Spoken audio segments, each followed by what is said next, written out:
তাহা কাঁচা একটি চিত্রনাট্য। উড়ন্ত চুম্বন দিতে গিয়ে ধরা পড়ে গেল মহুয়া মৈত্র। তিনি অসুস্থ হয়ে পড়েছিলেন, শাড়ি পরে ব্যারিকেড টপকাতে গিয়েছিলেন।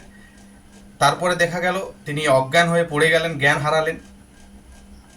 তার কিছুক্ষণের মধ্যে গাড়িতে যখন তিনি বসে আছেন, বসে বসে উড়ন্ত চুম্বন দিচ্ছে কাউকে। এই নেতানেত্রীরা, তৃণমূলের এই সব নেতানেত্রীরা প্রায় সময় এই রকম ধরনের মিথ্যে অভিনয়, মিথ্যে নাটক করে থাকে। যে কাজটি জনপ্রতিনিধি হিসেবে তাদের করার দরকার, করা উচিত, সেই কাজটি না করে মানুষকে মিথ্যে কথা বলে ভাঁওতা দিয়ে ভোট নেওয়ার যে ষড়যন্ত্র তারা করে থাকে, সেটা প্রায় সময় এদের নাটকের মধ্য দিয়ে সেগুলো এই বাংলার মানুষ, এই দেশের মানুষ দেখে এবং বুঝতে পারে যে তারা কত বড় ড্রামাবাজ। আজ সেই রকম একটা ড্রামা দেখালেন মহুয়া মৈত্র।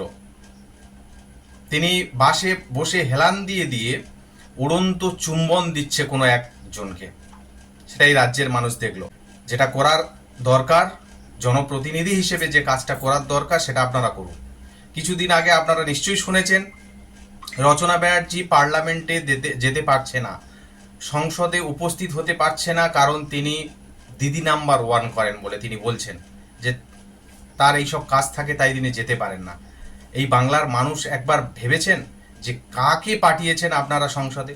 আপনাদের হয়ে যারা কথা বলবে তারা দিদি নাম্বার 1 করছে, দিদি নাম্বার 1 অনুষ্ঠানটি করছে বলে, টাকা ইনকাম করছে বলে, নিজেদের ধান্দার জন্য আপনাদের হয়ে কথা বলার সময় তাদের নেই।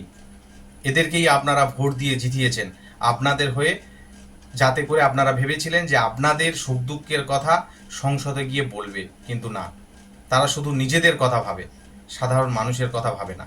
এটা বারবার প্রমাণিত। তাই এই ভুল আপনারা করবেন না।